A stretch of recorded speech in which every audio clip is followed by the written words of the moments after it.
La Procuraduría de la Administración, a través de la Dirección de Investigación y Capacitación y el Departamento de Ética y Gestión Pública, en aras de la función capacitadora a la que estamos llamados, tiene a bien en el día de hoy contar con la participación de la doctora Juana Herrera, quien es directora del Instituto de Salud Mental.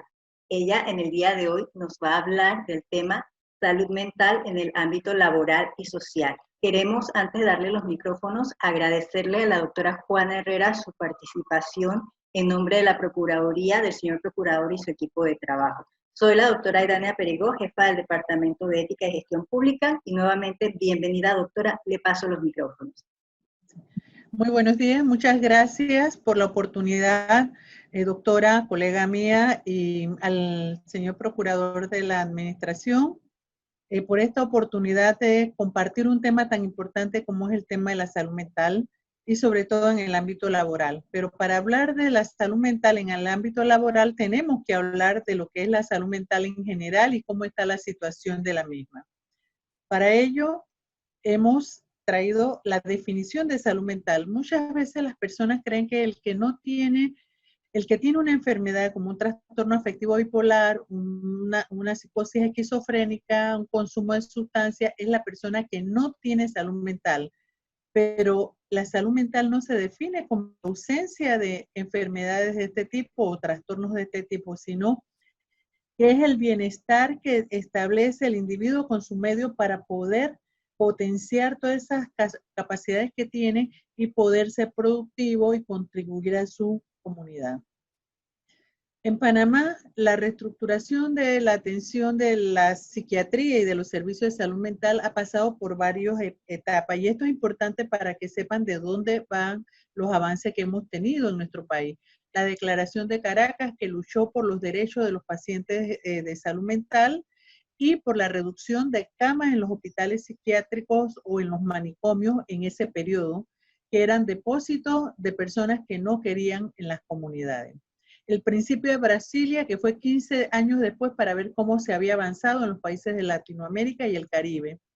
Y por último, el Consenso de Panamá, que fue como el reconocimiento que hizo la Organización Mundial de la Salud y la OPS a lo que había avanzado Panamá, porque Panamá tiene un sistema de salud mental de atención primaria desde el año de 1970, teniendo psiquiatras en los centros de salud, equipos de salud mental, y eso es un avance que tiene el país.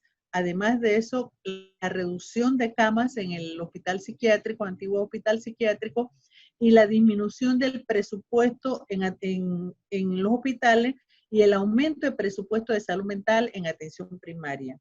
Pero además de eso, Panamá fue parte de un plan piloto que se desarrolló en el 2010 y que todavía está vigente sobre la reducción de las brechas de atención en los temas de salud mental, porque sabemos que hay prioridades en otras cosas y el tema que se dedica o las finanzas que se dedican a salud mental son pocas.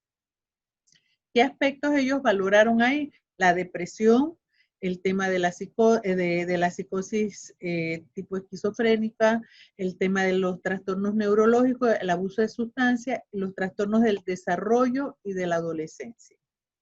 A nivel mundial, ¿qué hay? Depresión. Antes de la pandemia teníamos depresión por más de 300 millones de personas en el mundo. Ansiedad, más de 270 millones de personas en el mundo con cuadros de ansiedad. La demencia, más de 50 millones.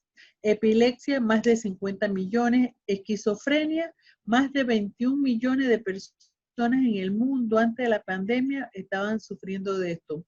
Y en el caso de los suicidios, cada año se suicidan cerca de 800,000 personas, es decir, casi 1 millón de personas las perdemos por esta conducta. Y no solamente eso, sino lo que está alrededor, la familia, los amigos, la comunidad, que se ven afectados por esta conducta, este espectro del suicidio. Pero además también tenemos el tema de las drogas, las muertes por drogas, que van más allá del 500,000 de personas anuales. ¿Qué pasa en el tema del COVID? Cada uno de nosotros reacciona de manera distinta. Fue un periodo de adaptación que todos tuvimos que tener. Al principio veíamos eso bien lejos allá en China, eso no llegaba acá porque había que pasar todo el mar y eso se daba en una población que tenía unos hábitos exóticos de comida, etcétera. Es decir, negamos la existencia de la posibilidad de que nos llegara a tocar en Panamá, porque además que es cierto que Dios es panameño y que porque Dios es panameño no iba a llegar, pero esta es una pandemia que se transmite de persona a persona y llegó a nuestro país. Entonces, cada persona reacciona de una manera diferente y sobre todo una crisis de esta índole porque cambió nuestra vida radicalmente. Tuvimos que hacer cuarentena, tuvimos que dejar el trabajo, tuvimos que usar métodos de protección, de medidas de bioseguridad. Nos confinaron prácticamente. El distanciamiento social y el distanciamiento físico para el ser humano, que es un ser biopsicosocial, es muy duro, es decir, no poder tocar, no poder abrazar, no poder salir. Entonces, eso generó una reacción de adaptación. ¿Quiénes son más vulnerables en este periodo? Los enfermos y familiares de pacientes que han fallecido. El personal sanitario que tiene una carga de trabajo sin discriminación. La discriminación está al principio. Yo no sé si ustedes recordarán que las enfermeras no las dejaban subir al transporte público, ellas tenían que cambiarse en su puesto de trabajo porque no las dejaban entrar a los supermercados, a los buses.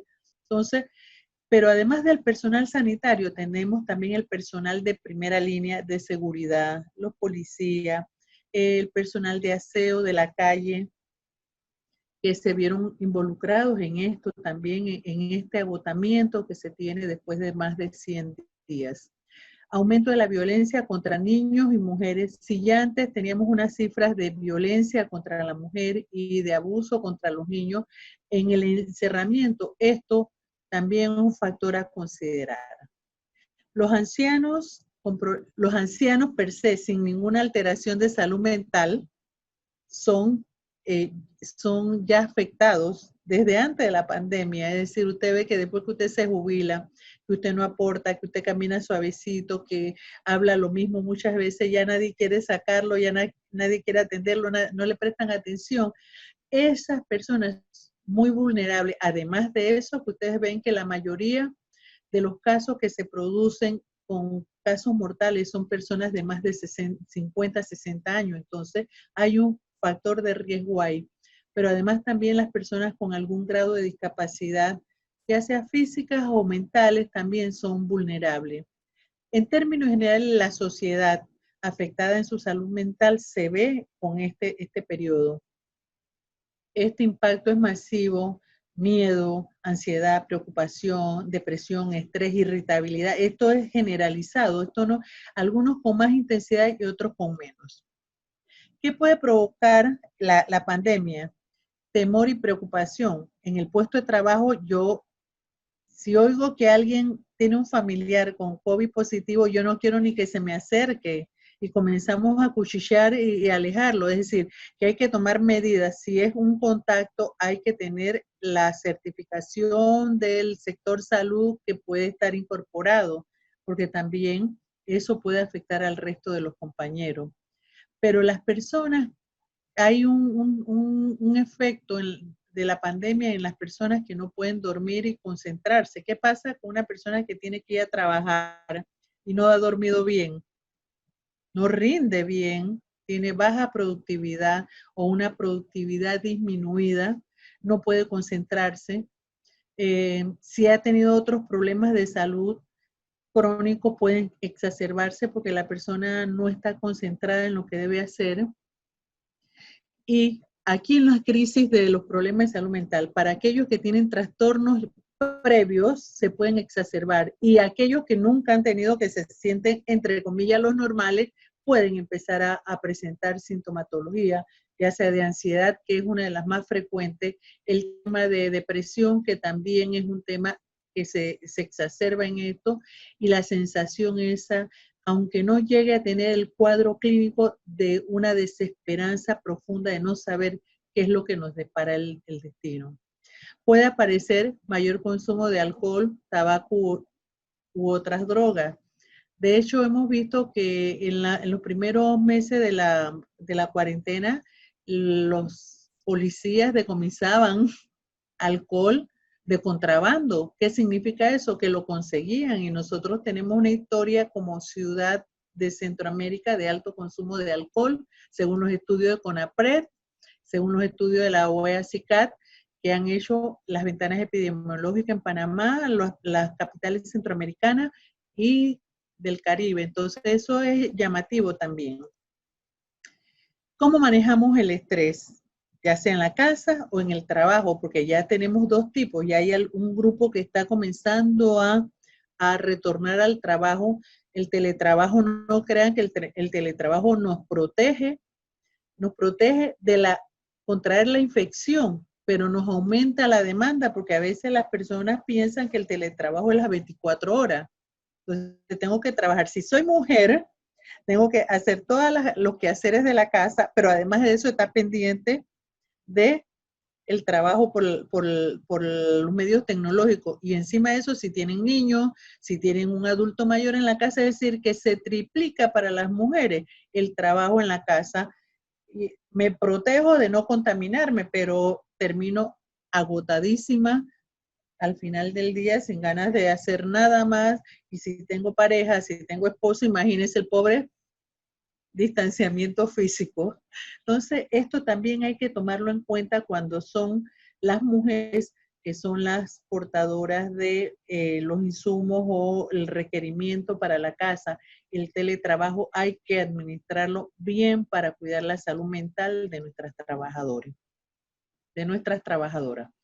Entonces es importante también comunicarse con otras personas y decirle cómo me siento y recibir mensajes positivos, cambiar un pensamiento negativo por uno positivo, porque nos va a ayudar mucho. Es verdad que estamos en una crisis, es verdad que la situación está difícil, pero si nos empeñamos podemos salir adelante, si nos cuidamos podemos salir adelante. Entonces, pensamiento positivo es fundamental. Si tengo niños, hay que hablarle con claridad, porque ¿qué pasa? Es que como el niño es muy chiquito, no me va a entender y le voy a echar un cuento, ¿no? Los chiquillos de hoy en día, los niños están más actualizados a veces que los propios adultos. La tecnología, aquí hay niños de primaria que utilizan el teléfono, se meten a las diferentes redes y consiguen información, así que a los niños hay que hablarle de acuerdo a su nivel, pero hay que hablarle con claridad. Respóndanle las preguntas, transmítale seguridad, ¿por qué debemos protegernos? No para asustarlo, sino para que sepa que debe tener esas medidas para seguir con salud. El tema de la limitación a la exposición de las noticias. Si usted se para y ve que hay en las noticias del COVID, a quién agarraron preso, a quién no sé qué. Después llega en la tarde el poco de gente mandando noticias falsas, noticias verdaderas, noticias a media. Después viene la conferencia de prensa, la información, a cuántos fallecieron. Entonces, uno está metido en eso y llega un momento en que de verdad que el cuerpo no resiste más y comienza a seguir una serie de respuestas, palpitaciones, falta de aire, dolores musculares, dolores de cabeza, trastornos gastrointestinales, el tema de la micción urinaria, es decir, hay una cantidad de síntomas que se presentan a estas exposiciones continuas. Hay que hacer un alto, saber, voy a oír las noticias, pero ya. Lo demás voy a buscar algo que me relaje, algo que me desconcentre del tema del COVID en este momento. Cuando decimos intente mantener la rutina, hay que tener un cronograma. Al principio todo el mundo se quedaba dormido y se levantaba al mediodía. Aquellos que no tenían teletrabajo, no se bañaban, andaban en pijama, y eso va creando una sensación de el que anda en pijama todo el día como que no tengo nada que hacer, es un desaseo, no se peina, no se arregla.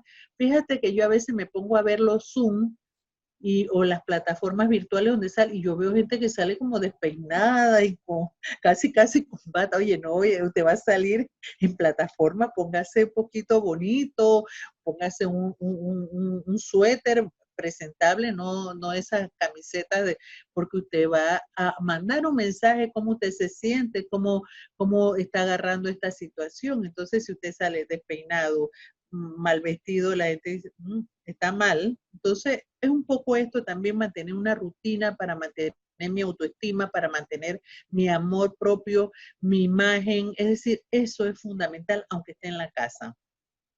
Y para los niños seguir siendo un modelo. Yo no puedo comenzar a gritar en mi casa y decir, ay, estoy cansada, y la mala palabrota de esto, que no sé qué, porque el hijo va a aprender a manifestarse de igual forma. Personal en línea de trabajo pueden estar agotados, y esto digo no solamente el personal sanitario y de policía y de aseo, los que están en teletrabajo, que son las 11 de la noche y usted ve que el jefe le manda a decir que es urgente que haga tal cosa o que no sé qué. Es decir, las 24 horas uno puede estar, pero ¿cuántos días? 100 días, las 24 horas es demasiado para un cuerpo y una mente que pueda seguir funcionando relativamente bien. Apoyan a la familia y a los enfermos en el caso, por ejemplo, de los que están en los puestos de salud. Es decir, a veces el que está allá no puede recibir, el paciente no puede recibir un familiar, entonces el personal de salud que está ahí se convierte en ese familiar. Entonces, mire, en ese trabajo que es su deber, es médico, le tocó hacer eso, pero se convierte además en familiar y en acompañante de esos pacientes. En el caso de otras empresas, por ejemplo, si no tiene un carro y tiene que viajar en el transporte público, hay miedo, un miedo sostenido si dura 15 minutos el viaje, 20, de ida y de vuelta. Cuando llego al trabajo tengo que lavarme las manos, es decir, prácticamente pueden pensar que podemos desarrollar un desorden obsesivo compulsivo, pero no importa, nos estamos protegiendo.